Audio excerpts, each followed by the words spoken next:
Leaders, conversations with leaders for aspiring leaders. I am, of course, Brian Lassen. Joining me today, an individual I'm truly happy, obliged to be here.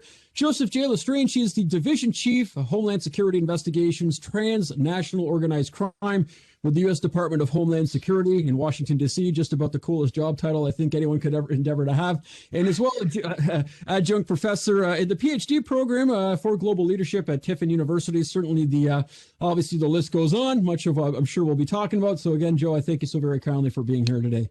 Thank you, Brian. It's a pleasure to be here with you.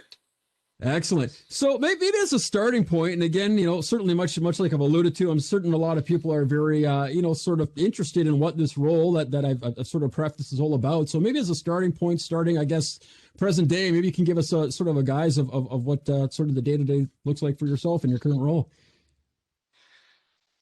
How much time you got? No, I'm just kidding.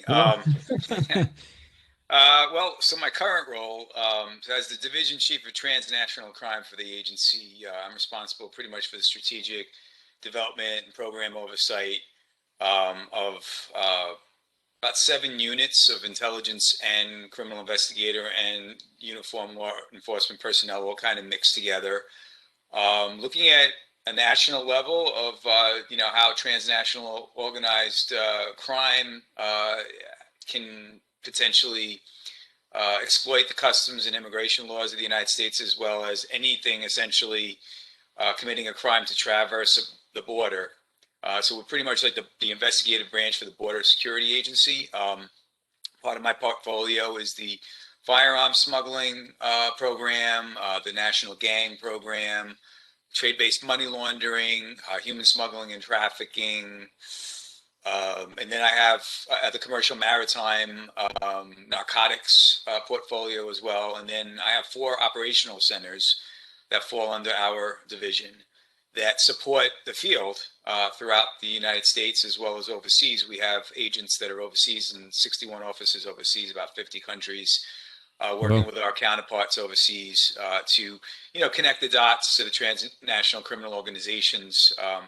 The unique thing about my job, which, I've always found very interesting, is that most of the crimes that we wind up investigating and making an interdiction for or arrests and prosecutions for essentially start overseas. And that's why we learned many years ago to put our assets overseas as well. We have a whole international operations division that I work very closely with. And, our division is really the investigative programs division. So we're really driving the policy, the strategy, and overseeing investigations relating to all those different program areas that I just spoke about. Gotcha. And I think it sort of goes without saying for certain when we're talking about that high level of egregious criminalities, and certainly from the investigative standpoint, from a leadership standpoint, certainly someone such as yourself in that division chief role and all the rungs down the ladder to the front line, I would imagine obviously there has to be that strong sense of leadership instilled, really to make sure everyone's got the applicable tools and feeling supported and motivated, obviously, to get the job done, whether it's here overseas or whatever the case is. But even to that effect, and certainly it goes without saying, the role unto itself, much like you described it, obviously, who do you have to obviously commend you for even realizing such role into obviously a rivalry at present date. But I think that goes without saying, certainly, that not necessarily someone starts in such roles. So as far as sort of the major succession of events, if I can word it that way, that sort of brought you to where you are present day, whether that's personally, professionally, academically, I'm sort of interested. I would imagine a lot of people watching as well, if there was anything sort of cognizantly in play that Sure. led you to being where you find yourself present day. So that's actually, for a person in my profession, I've actually had a very atypical career as a special agent with the U.S. government. First of all, going way back, to my childhood. So I'm 3rd generation law enforcement. My grandfather was an NYPD sergeant. My dad was a customs officer back in the old legacy U.S. Customs Service, which I'll get to in a few seconds because I wound up there myself before Homeland Security. I think I got involved in this profession half because it was sort of a legacy and something that always interested me. And then when I was in college, I was going to Hofstra University out in Long Island, New York, and a mayor of New York City happened to come there and give a speech on public corruption and how he was working very diligently in the 90s actually in the 80s, I should say. So I'm dating myself a little bit, but in the 80s, to go after high-level corruption, including, the mafia and bribes and payoffs and stuff to police officers, and a couple of the scandals that had been going on at the time. And I got very interested in that whole aspect. And so when I graduated college, I actually started out my career as a special agent with the Office of Inspector General, investigating fraud, waste, abuse, and employee misconduct. And that was my first 10 years, essentially, of my federal law enforcement career. Working for a little agency, because we had, I think, 10 agents or 20 agents that were responsible for 10 states, excuse me. I learned really early on in my career that you can't do it by yourself. If you want to make a high impact case, you need to learn how to work with other agencies, build coalitions, and find, a common purpose and work together.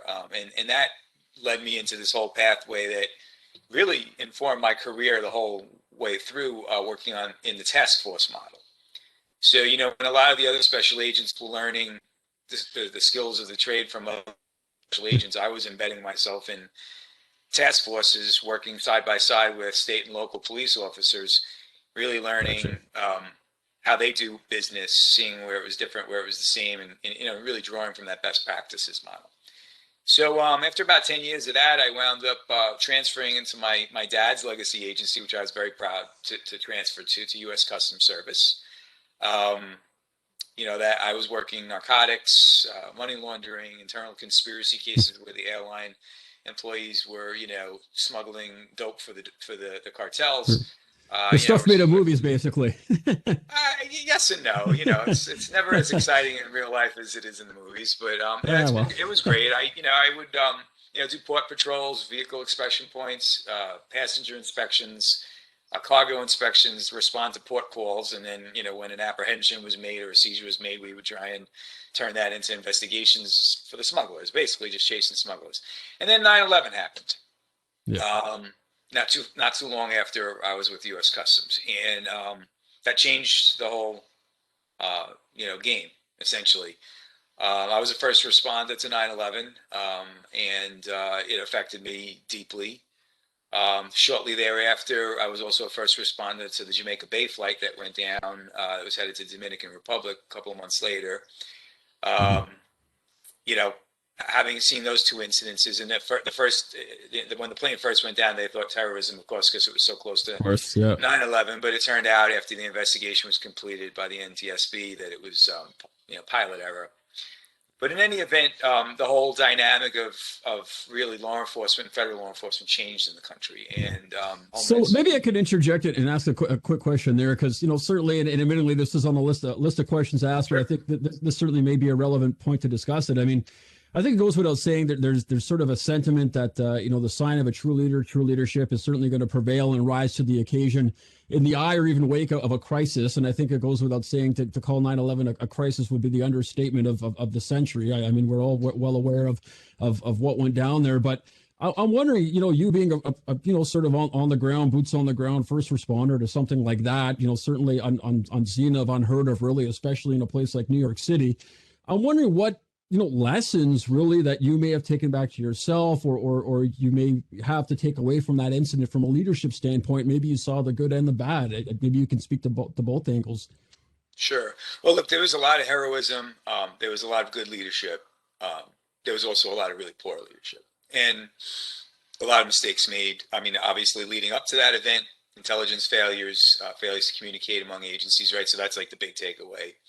But as far as I don't know, the operational element of things, I've become a firm believer throughout my career and throughout my experiences that,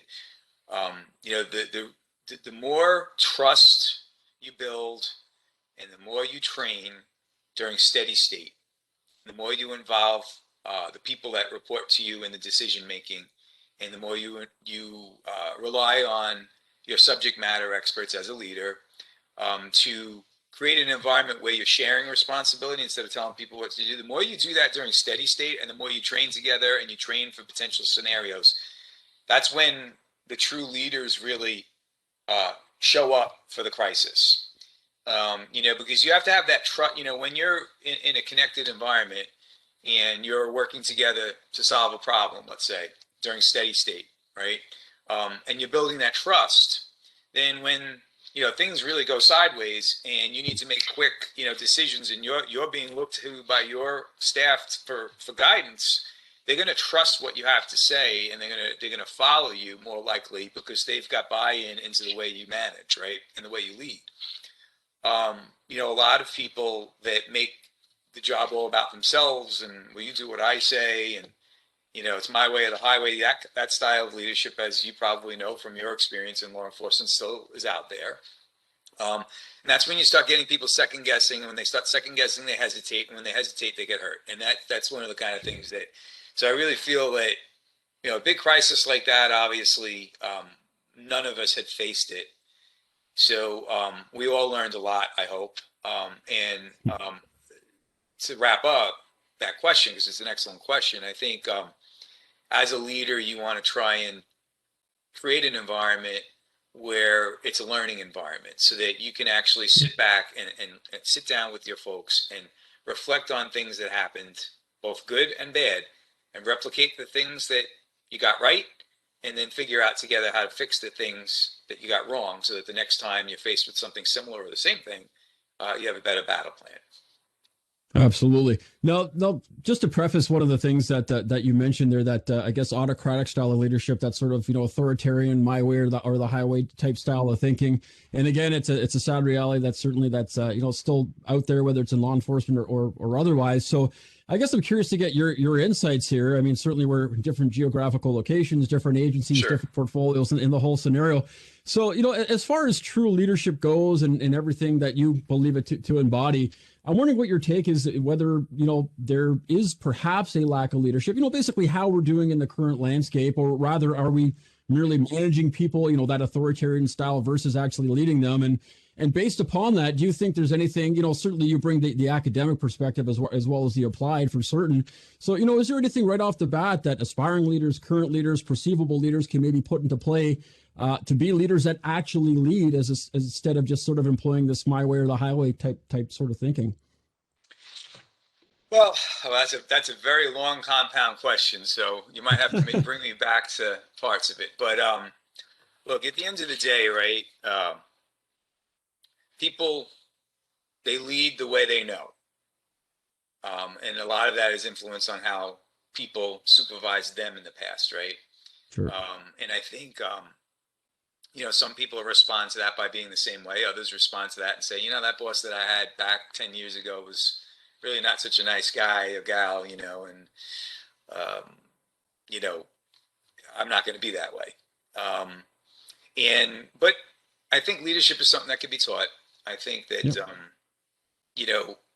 the old school way of doing things was autocratic. We are a paramilitary type organization in law enforcement, right? Policing. And there's a lot of hierarchical chains of command and ranks and stuff like that. And look, at the end of the day, in a paramilitary organization, you pretty much have to listen to the person above you, unless they ask you to do something illegal or immoral, right? Sure. But you don't want to rule that way, because that's ruling, that's not leading, right? So at the end of the day, like, I prefer to create an environment, at least, and I always teach to this in some of my classroom work, that you want to create the environment where people want to follow you. You don't get to call yourself a leader. In fact, it's funny, every time I do a training at work with a new group of managers, my boss and I both, we always take turns asking, well, do you consider yourself a leader or a manager? And what do you think the answer is? 90% of them say that they're a leader. But you don't get to say that you're a leader. Your followers say whether you're a leader, because if nobody follows you, then you're not a leader. You're just a manager, right? And, academically speaking, management tends to gravitate towards, figuring out ways to do things, right? And create processes and get work done. And then the leadership part is really motivating the people to want to come to work and do that work, right? So, I think the more we learn about ourselves, the more we learn about leadership, and the more that the policing profession is gravitating towards some of the more soft skills to get work done, like the 21st century policing and all that, I think people are starting to step back now and realize that the autocratic thing just doesn't work. And I think I've at least seen in my career, which is over 30 years now, Yeah. A lot of changes, positive. I think, a lot more people that are in management and leadership positions are actually going to school to learn a little bit about, how corporate America does things. There are several really good command schools that Yep. aspiring leaders can go to, like the Police Executive Research Forum and the IACP, and Southern Police Institute have a series of leadership courses that offer some really good curriculum. And I think it's the profession, it's gradual, but it's been changing towards a positive direction, to be more inclusive in leadership style and really, reward the kind of things that leaders get right, like building coalitions and knowing their people and, listening to the boots on the ground that are telling them, hey, this is Yeah. not working this way. Let's work on a way to create a better way to do it together. I think that's coming around, and it's slow. Progress is always slow. That's how the system's designed. Gotcha. Now, to preface something you mentioned there, I mean, certainly we talk into the policing world, it is certainly that element of sort of a, paramilitary as far as the landscape, the environment, things of that nature. And I think it goes without saying, especially present day, the policing world unto itself, a very unforgiving place, a very changing dynamic where, dare I say, the bad guys and girls getting, more freedom, whereas the police agency is getting more rules installed upon them. Certainly that seems to be some of the landscape. I think it goes without saying that that's going to affect, obviously, morale, as for such example, with the front line, with the boots on the ground. So, from that leadership standpoint, I mean, much like I said in many an episode here thus far, obviously, us as humans, we're social creatures. We respond and react to the environment. So, as far as trying to do our best job to create this work environment that promotes morale and nurturing and growth and allowing people to just naturally work at their sort of natural best, if I can word it that way. Sure. Do you feel that's something that's solely resting upon the shoulders of leaders or people in these leadership roles? Do you think it's twofold? What's sort of your take on that? That's very complicated, but I think in a nutshell, this profession it's been like a roller coaster. So I've been on in 30 years, right? So Yeah. when I first came on the job, NYPD had just gone through a couple of really bad publicity things. There was a big corruption scandal. The Abner Louima incident happened where a police officer had sodomized an individual with a mop handle in the bathroom that was under arrest. There was another shooting incident that was 41 shots into a guy that was pulling his wallet out. Right, so we were at a low back then, Mhm. and a lot of progressive reforms came along and training reforms, and then 9/11 happened, and then a cop couldn't do anything wrong, right? And and we kind of rode that wave for a long time, protecting national security, the military, police, this, that. And then, we all know what happened over the summer last summer. Of course, yeah. George Floyd, right? And now we're right back. That one incident, in my opinion, erased 30 years of progress in one incident. And, I always tell my folks, because I really view my role at this point as more of a mentor to the other senior managers that report to me. And I always tell my guys, when it comes to morale, when it comes to, what's going on with the external things that you really can't influence, always try and repivot back to the mission. Why did you become a law enforcement officer? What's the mission? And how are you doing good for your country and for your city and so on and so forth? And, I always kind of have a little joke with them that, if you wanted to have a profession where you can do no wrong, and then when you do something wrong, everybody makes excuses for you. You have to become a professional athlete, a musician, or an actor, right? Those are the only professions that anybody has that you could essentially, get away with doing terrible things, and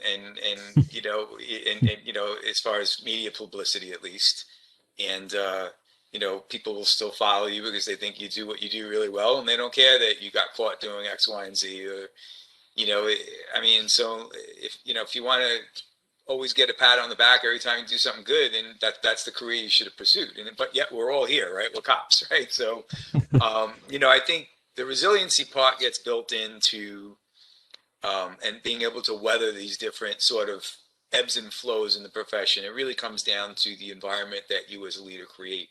for your subordinates, right? You have to create a safe environment. You have to create an environment where they believe they're part of the decision making, where they come to you with a problem and you try and turn it into a teaching moment instead of smacking them on the wrists and putting them in trouble, unless obviously they break the law or something like that. You want to create an environment where you're challenging them to, you know, be innovative within the confines of the policing profession. We have a lot of rules, right? But if they don't take small risks, then they're never going to grow as professionals. And then you have to also, know your people. You have to know what they want, what they aspire to. Some folks come on my job, and I'm sure you as well, they'll be happy just to be that frontline worker their whole career. They do their 20 and retire and, go get their boat and, and hang out in the warm weather, right? Especially you guys in Canada probably want to hang out in the warm weather, right? Sure. Other people, they aspire to be a head of an agency. And if you as a leader don't know what your people want, then you can't help develop them. So I think, to wrap up, because I could talk a really long time on that, I think, creating the conditions for success and also creating the conditions for development. I think if you do those two things and you listen to people and you create pathways for them to come to you or go to EAP, if they're having issues, and you identify issues and you identify performance issues that, might be teetering on misconduct issues because somebody's going through a rough spot. If you create that safe environment where people feel that the system's working with them instead of against them, then I think it builds resiliency. And when you have resiliency, then you can really, focus on the most important thing, which is the mission and the people you serve, right? And your colleagues, and making sure you go home at night and you can focus on all those things without all these distractions about who likes you, who doesn't, who's tweeting about you, who's not tweeting about you. Sure, yeah. I think those are distractions. Now, within those distractions, there are lessons to be learned. And, I think we can all do a better job public relations wise. We could all do a better job, trying to improve how we do our profession. And I think a lot of the things that you'll see over the next several years, hopefully, if the reformers put the same standards on themselves as they do on police to make reforms be evidence-based, I think we'll be okay. And this is just another scary moment of change that people don't like, Sure. but I kind of look at it like we should be running towards the fire to be at the table with the decision makers, telling them, yes, we realize that we have to reform, but Sure. I prefer to use words like, reimagine, Sure. Sure. reinvest, rebuild, right? Some of the trust in the communities, reinvest in our police force to make sure that they're best trained and that they're aware of different social dynamics that may have changed the profession since they came on. And really reimagine how we should be delivering police services to our communities based on what we've learned over the years. Those are all positive terms. They invite the police departments and the officials and the people that do the job to sit at the table with the reformers and share best practices and move things forward in a positive tone instead of, some kind of punitive language like reform and, defund, and all of those I things are gotcha. just going to make the police, push back and try and protect themselves, because that's human nature, right? So, I think we have to really reframe that discussion. Gotcha. No, you used a few words, all sort of alluding to the same thing, the idea of teaching or learning moments and growth and mentoring. So this almost sort of lends to I guess the next topic, if you will, that I'm kind of curious to get your insight on. There's certainly some sentiments that leadership's about creating other leaders, as for example, and leadership's not necessarily about being the best. It's about creating other leaders. So from that, I guess mentorship or growth or learning Sure. standpoint. I'm wondering, do you see, with that idea in mind, some kind of threshold, however, you want to be cognizant about? In other words, how far ahead, maybe you want to let someone run ahead of the herd? Is there something maybe you want to be diligent and maybe even delicate about as far as, maybe developing someone too fast? Or I'm sort of curious to get your takes on that. That's a really good question, Brian. So I think the part about running too fast in front of the pack is cultural, both from a professional standpoint as well as, what we think of when we say culture, people from different communities, different parts of the world, right? I remember when I was in school working on my doctorate, one of the sayings that Russia had was, the tall blade of grass gets cut down, right? Okay. And culturally speaking, in a society that spent, many decades forming an entire business plan and government model around collectivism, right? That's not so surprising. Here in this country, we have a very individualistic society, right? Where, we reward people for being the best, right? Or, but when you're running an organization, we talk about teamwork and we talk about, working together, right? So you have to find a balance between that. And I think there's something to be said about time and longevity as well. Like, I'll tell you a funny story. I mean, I was like sort of a battlefield commission when I became a manager. I had been one of those people that came on the job thinking I would do my 20, 25 years, just being a frontline, officer, and never aspired really to be a leader or a manager, I should say, right? And then I started to see some of these 6-year wonders getting promoted, and I had about 12, 13, 14 years, 15 years on the job at the time. And I'm like, wow, I don't think I'd be able to work for that guy. And so I was having that conversation with one of my bosses one day, and he said, well, Joe, he's like, you don't get to complain about who becomes your boss if you're not trying to become a boss. And it's just like, was boom, like a light bulb went off, right?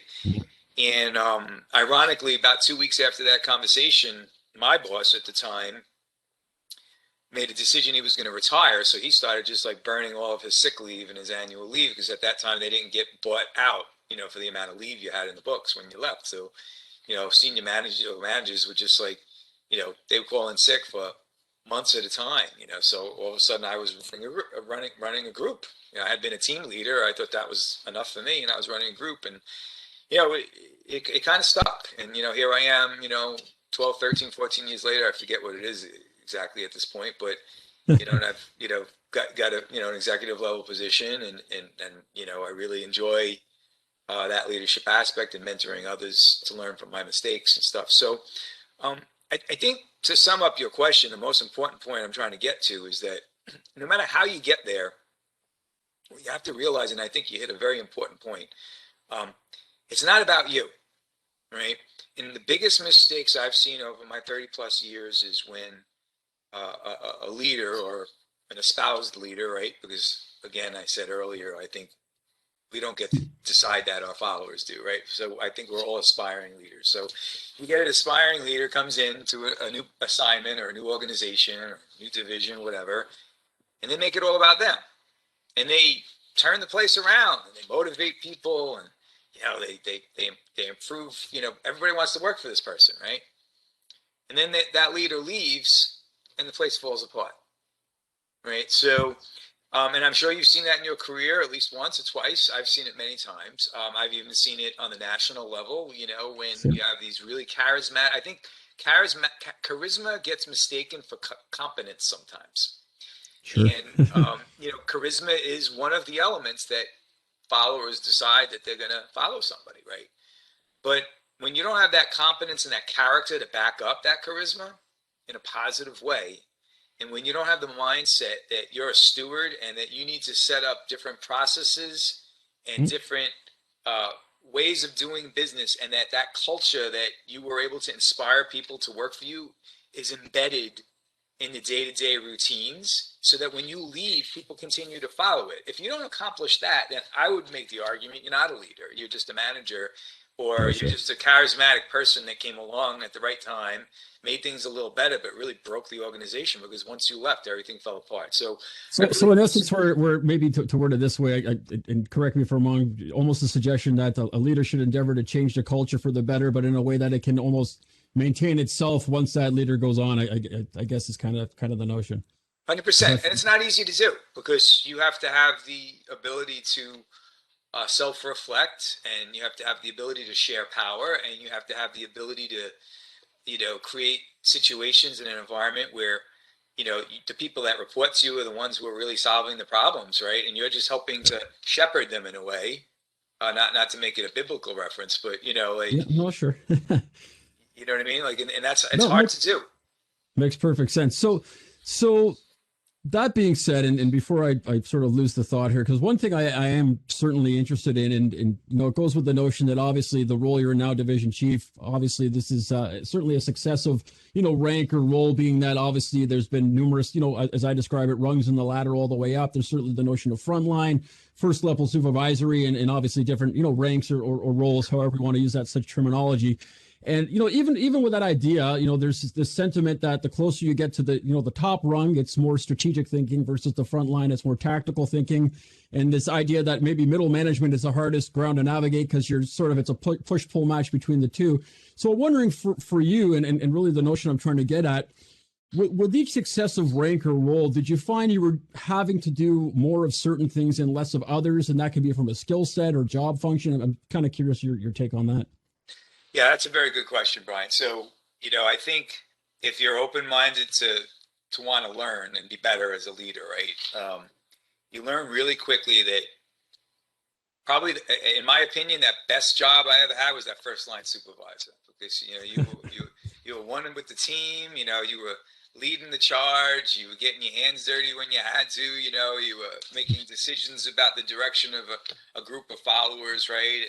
Hopefully that they're followers. And um, you learn, I think, most of the most important lessons about leadership in that first line role. I always say, in some consulting work that I've done on the side with different people and some academic stuff, when people ask me what's the most important rank to concentrate on in a police department or any law enforcement organization, if you want to create change. And I always say, if you can't get the sergeants to buy into it, it's not going to happen. You could have top down, edicts coming down and policies, and the sergeants and the folks that work to them will figure out a way to work around the edges until you're gone, and then the next person comes in and tries to change things again.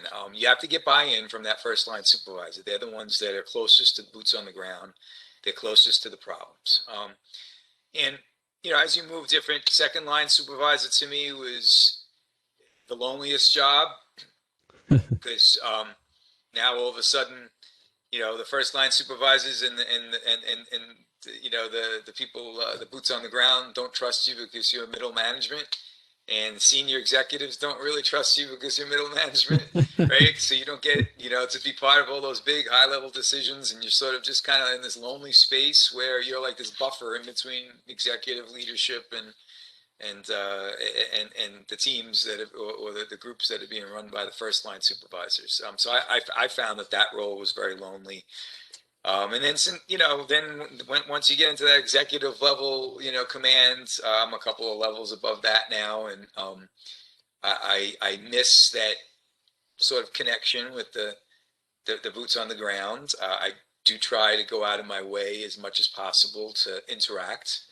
But I do it in a careful way so that my chiefs don't think that I'm undermining their authority. It's usually just small talk or a compliment, or, hey, you did a really great job on this, or, I really believe you have to let your chiefs,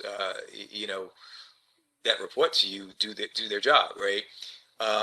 So I Maybe think, if I can ask this, sort of jump in there. So certainly at this sort of executive leadership rank, if I can word it that way, do you find there's more, I guess, having to pay attention or be cognizant about, let's say, organizational strategy, policy, procedures versus, well, here's the caveats for assault and battery, so let me go tell them what the law actually says. Is it a little bit more of the latter, or the predecessor, I should say, or? no, I think, well, listen, I mean, you're making decisions that affect the boots on the ground all the way down to the most granular level, right? But at the executive level, it's strategy. It's how your agency or your division is interconnecting with the other parts of the agency and the interagency, right? Like last year, for example, I was responsible of working with the United States Council on Transnational Organized Crime Strategic Division, on coming up with a plan for firearm smuggling to Mexico, because that's a big problem that we have here, where a lot of the firearms that are recovered from crime scenes in Mexico with the cartel wars that are going on were originated from the U.S., right? And I had to work across multiple agencies to pull together this strategy.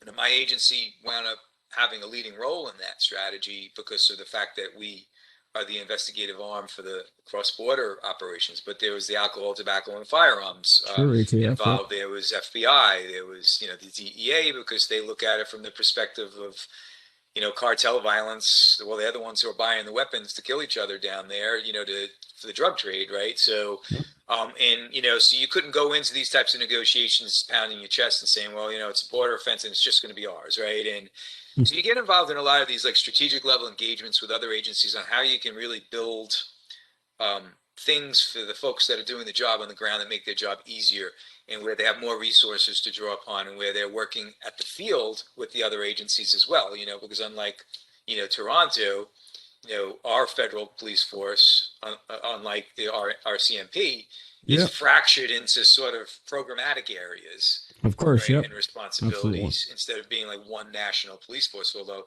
kiddingly, I'll say that the FBI always thinks that they're the one national police force, but I say that in jest because we work with them all the time. They're a great agency. I'm just kidding around, but we have a very fractured sort of design on purpose so that one agency can't get too powerful or too overwhelmed with responsibility and stuff. So it's a very different environment. But I think that, to wrap up, you are really working on a lot of strategic level, organizational level things that where you're trying to really place the resources in a way that you get the most return on investment.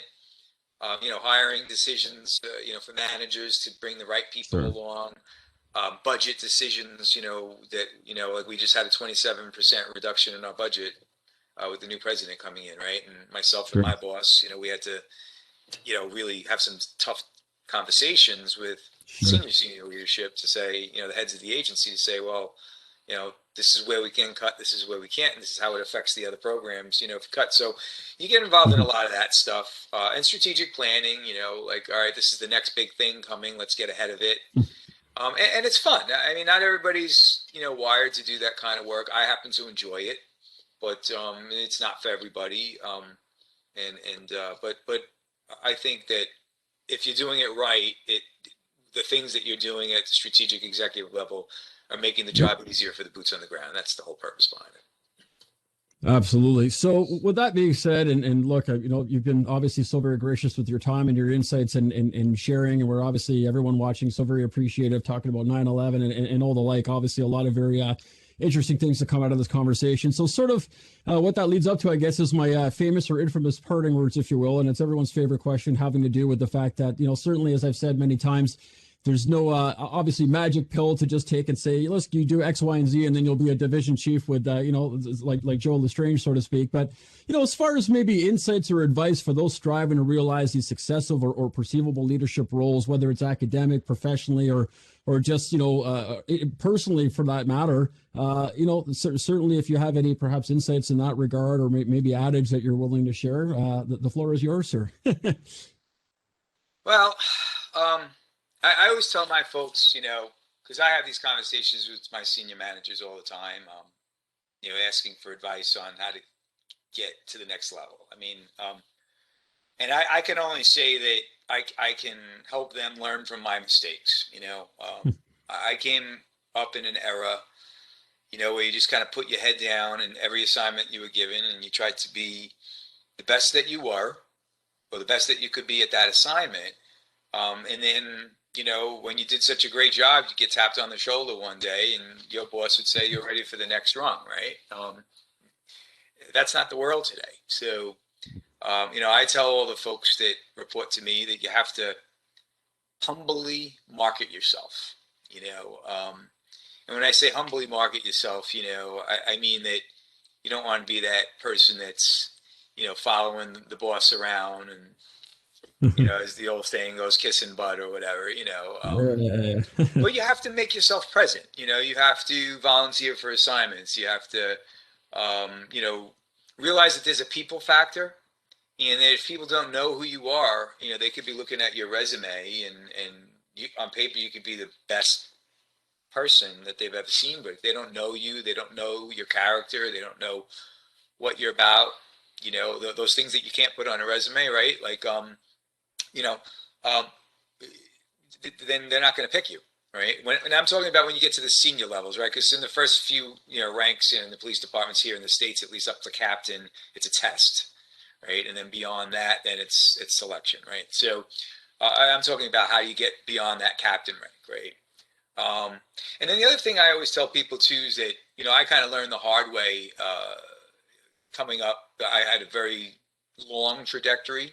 I mean, it took me 28 years to get into the role I'm in now, right? So it was certainly not. I was 17 years as a frontline, officer and team leader before I took my first management assignment.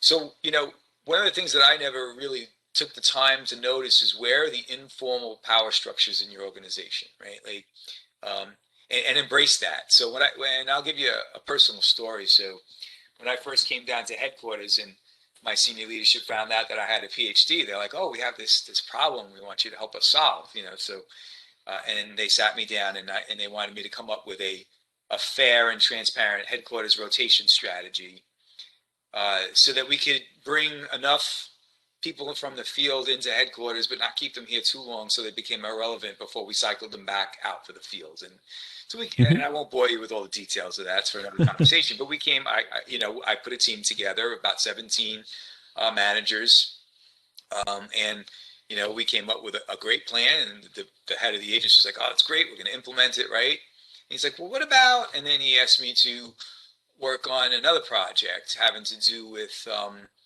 the career path for special agents in our agency. So I'm like, "Oh, great." Put that panel together, this, that, the other thing. Now I thought he was just going to make a decision. Presented it to him. Love it. I want you to present it to all the assistant directors, and I'm going to let them vote on it. And I was like, "Oh." I hadn't involved one assistant director. I hadn't spoken with anybody because I just thought my work group was going to report to the big boss, right? And what I didn't realize is that for major decisions like that, his style of leadership, which is actually a style of leadership that I really respect, was to allow his senior managers to weigh in on decisions for the agency. Gotcha. So because I didn't spend any time at the assistant director level trying to sell my plan and get them involved and get their feedback before it was present, and really create buy-in, right, is what I'm talking about, right? That's the strategy. I presented it and it just crashed and burned, and so, when I say understanding where the informal power lies in the agency, like if you have a boss that is a good leader, which we did, the person I'm talking about, he's since retired, but he saw the agency as one that he would share power with his senior managers, that he trusted them to make decisions. And so if they weren't going to support it, then he wasn't going to back it, right? And had I known that dynamic ahead of time, I would have made very different decisions. So I think, and that's at a higher level, but that happens also at the lower levels. Everybody knows that there's that, one lieutenant that always approves overtime, right? And or there's whatever it is, there's that timekeeper that if you're not nice to, all of a sudden your paycheck goes in 3 days late, right? Or so there's informal power structures in every organization, and sometimes they're more powerful. Quite frankly, more often than not, they're more powerful than the actual people that you think have all the control, right? So I think that's a very important thing. And then the last thing, and I'll wrap up with this, is that we were talking about it a little bit in the past, but you have to be the eyes and the ears of the people that report to you, and that puts you in a difficult spot sometimes because of all of these distractions we were talking about. The media beating up on the profession, police reform, all that stuff, right? And it's really your job to stay focused, right? Stay focused on the mission and keep your folks focused on the mission. But if you're the type of person that wears it on your sleeve and shows the people that report to you that you're disillusioned, that you're upset, that you don't agree with something that came down from senior leadership, that why do we even bother? If you have that attitude, then that's contagious, right? So, really for people aspiring to move up, I think, you need to really work on that resilience. You have to have an outlet. And encourage your people to have an outlet so that they don't define themselves solely about the job. and that they have other things that they could validate themselves with. What, like, like you said, you were a musician. I was a musician. I had something else. Your family, your children, sports, whatever it is, like where you have some other way of validating yourself other than your job. This way, when things go wrong on the job and there's those roller coaster rides like we talked about, and you're down in that bottom part of the roller coaster, you have other things you can concentrate on for fulfillment. And sometimes that might be academics. That was for me one of the reasons why I decided to pursue my doctorate. To get through one of those sort of waves.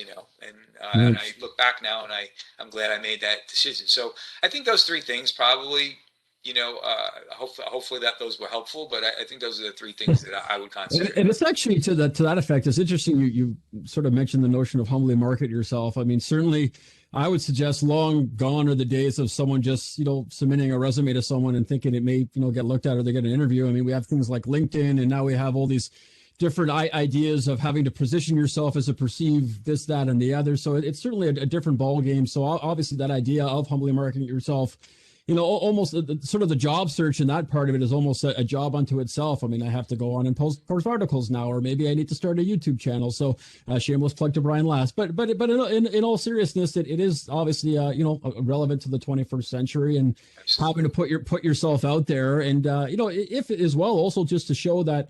As well, I have this sense of confidence to put myself out there, and then I'm ready to take that next step forward and just sort of hit the ground running. So certainly some very, very valid points, and absolutely everything we've talked about over the last little bit here. Obviously, lots of great insights, lots of great takeaways. And as I've already said, you've been so very gracious with your time here, and I definitely appreciate the chance to sit down with you and hopefully get to do it again in the not so distant future. So I will thank you once again, Joseph Lestrange, Division Chief, Homeland Security Investigations, Transnational Organized Crime with the U.S. Department of Homeland Security. We appreciate you being here. I appreciate you having me, Brian. Best of luck to you with your channel, and it was a pleasure. Thanks so much. And to all of you watching out there, we, of course, appreciate you tuning in, and we'll see you all on the next episode. Stay healthy and vigilant amidst this pandemic. We'll catch you on the next one. Bye-bye.